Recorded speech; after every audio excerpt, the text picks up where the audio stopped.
High everyone, আসসালামু আলাইকুম। Hope you are all doing great.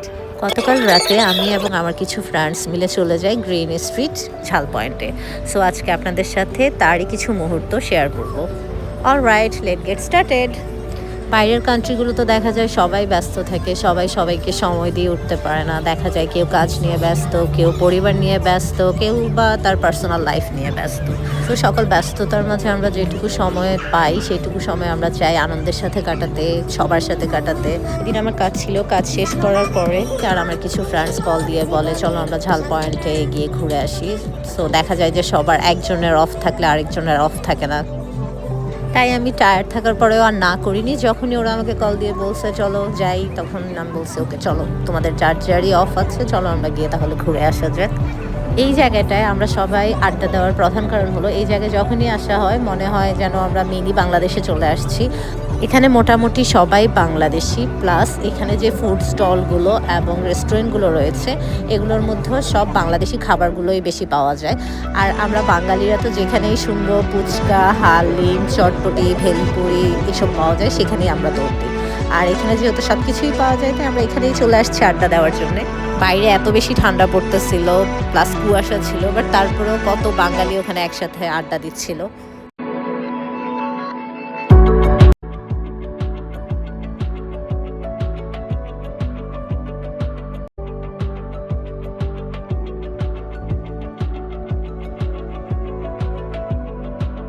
ওখানে নেপালিদের একটা মোমো স্টল ছিল। সো আমরা চিন্তা করলাম ওখান থেকে আমরা এক প্লেট মোমোস ট্রাই করে দেখি কেমন হয়। আমার ছোট বোনের হাজব্যান্ড যেহেতু বেশি দিন হয়নি এখানে আসছে, সো আমাকে ওখানে গিয়ে জিজ্ঞেস করতেছিল এখানকার ফুচকা, হালিম বা চটপটি বা ভেলপুরি যাই হোক এই সব কিছু খেতে কি বাংলাদেশের টেস্টই পাওয়া যায় নাকি নাকি ডিফারেন্ট হয় খাওয়ার টেস্টটা। তো আমি ওকে বললাম তুমি ট্রাই করে দেখো এখানকার কেমন হয়। সো আমি ওর জন্য জাস্ট সামান্য কিছু অর্ডার দিই ও টেস্ট করে দেখার জন্য কেমন হয়, কারণ আমরা এর আগে অনেকবার গেছি, আমি অলরেডি সব কিছুই মোটামুটি টেস্ট করা হয়েছে। সো আমার কাছে মোটামুটি লাগছে, এত ভালোও লাগে নাই এত খারাপও লাগে নাই, মোটামুটি ছিল। তো ওকে আমি বললাম তুমি টেস্ট করে দেখো তোমার কাছে কেমন লাগে, বাংলাদেশের মতোই মনে হয় নাকি।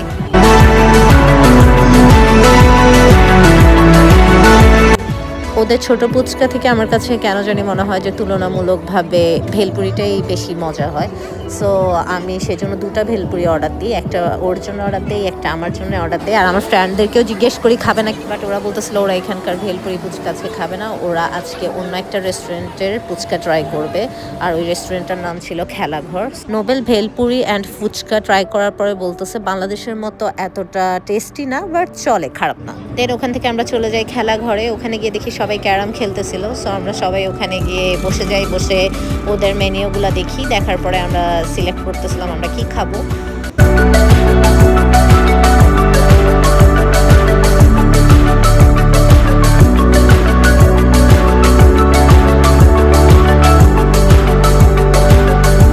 আমি তেমন একটা চা লাভার না, বাট ওখানে যখনই যাওয়া হয় তখনই আমি চা অর্ডার করি, কারণ আমার কাছে ওখানকার চাটা ভালো লাগে।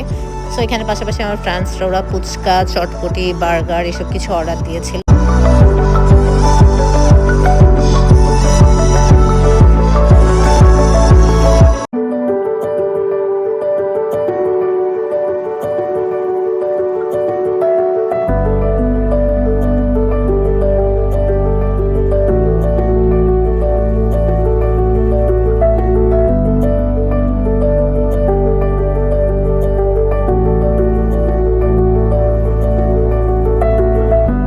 এই ফ্রেন্ডটা Indian Pakistan mix. So okay আমি জিজ্ঞেস করছি তুমি আমাদের দেশীয় ফুচকা ট্রাই করে বলো আমাদের দেশীয় ফুচকা খেতে কেমন হয়। ভিডিও চলাকালীন ও বলছে অনেক মজা হয়েছে, বাট ভিডিওটা যখনই অফ করলাম তখনই ও বলতেছে যে আমার কাছে একটুও মজা লাগেনি। এই যে এখন আমার যে ফ্রেন্ডটাকে দেখতেছেন, ওকে ছাড়া আড্ডা দেওয়া মানে আমাদের আড্ডার মজাটাই বাদ। এই যে আরেকজন আমার চশমাওয়ালা ফ্রেন্ড, সে যেখানেই যাবে ওখানে যদি বিরিয়ানি আর বার্গার হয় তার আর কিছুই লাগে না। আর এই যে আমার রঙ্গিলা ঢঙ্গিলা ছোট বোন, আর তার পাশেই আছে আমাদের সবার প্রিন্সেস রূপকথা। রূপকথা চটপটি ফুচকা অনেক বেশি পছন্দের, আর ও চটপটি ফুচকা পেয়ে এত তাড়াতাড়ি খাচ্ছিল যেন ওর প্লেট থেকে অন্য কেউ আর না খেতে পারে।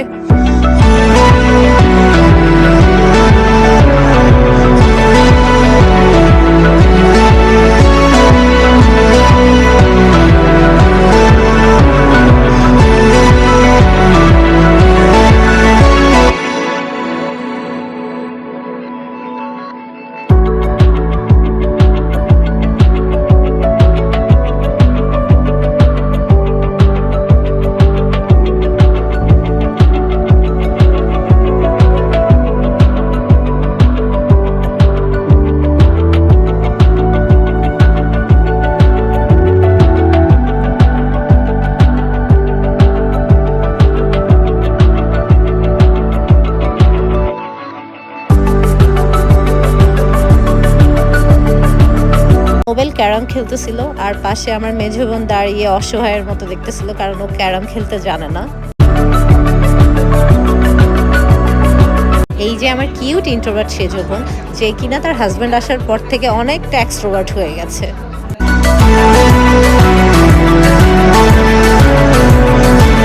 আমার এই ফ্রেন্ডটা খুব ভালো গান করে, সো ওকে আমরা সবাই রিকোয়েস্ট করতেছিলাম একটা গান গেয়ে শোনানোর জন্য। ও আমাদেরকে বলতেছিল ঠিক আছে, তাহলে আমার সাথে জায়ানকেও গান করতে হবে, জায়ানও যদি আমার সাথে গান গায় তাহলে আমার গান গাইতে কোনো সমস্যা নেই।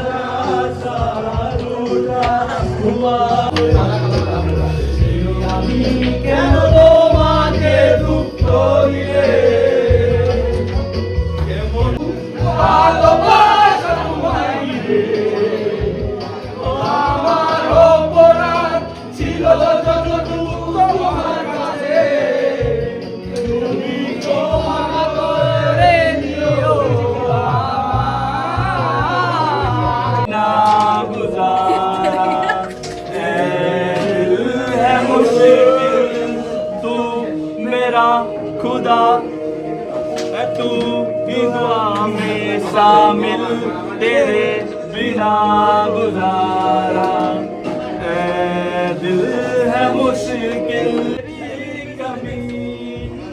मेरी हर कमी को है तू लाज़मी, जुनून है मेरा बनूं मैं तेरे काबिल। তারপর ওরা সবাই মজা করতেছিল, বলতেছিল কার কতটা শক্তি আজকে দেখা যাবে, সবাই মিলে একসাথে পাঞ্জা লড়াই খেলতেছিল। আর আমি দাঁড়িয়ে দাঁড়িয়ে ভিডিও করতেছিলাম, কে হারে কে জিতে ওইটাই দেখতেছিলাম। সবাই মিলে আমার ছোট বোনের হাজব্যান্ডের হাতের অবস্থার 12টা বাজায় দিচ্ছে। আমি ওরে বারবার বলতেছিলাম তুমি খেলো না ওদের সাথে, ও গিয়ে বারবার ওদের সাথে খেলতে যাচ্ছিল। ওদের সবার খেলা দেখে রূপকথা বলতেছিল আমার সাথেও খেলতে হবে, সো ওরা রূপকথার সাথে এবার মজা শুরু করে দেয়।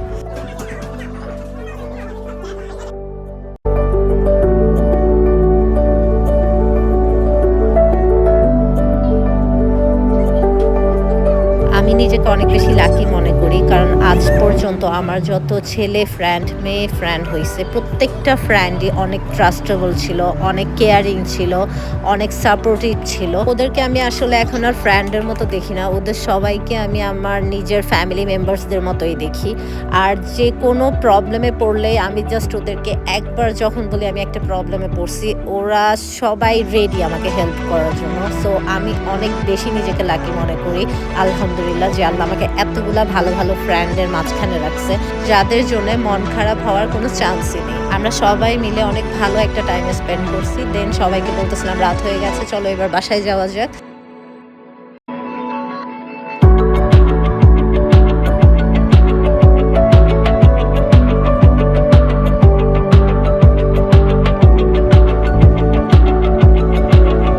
That's the end of today's vlog. See you in the next one. Allah Hafiz.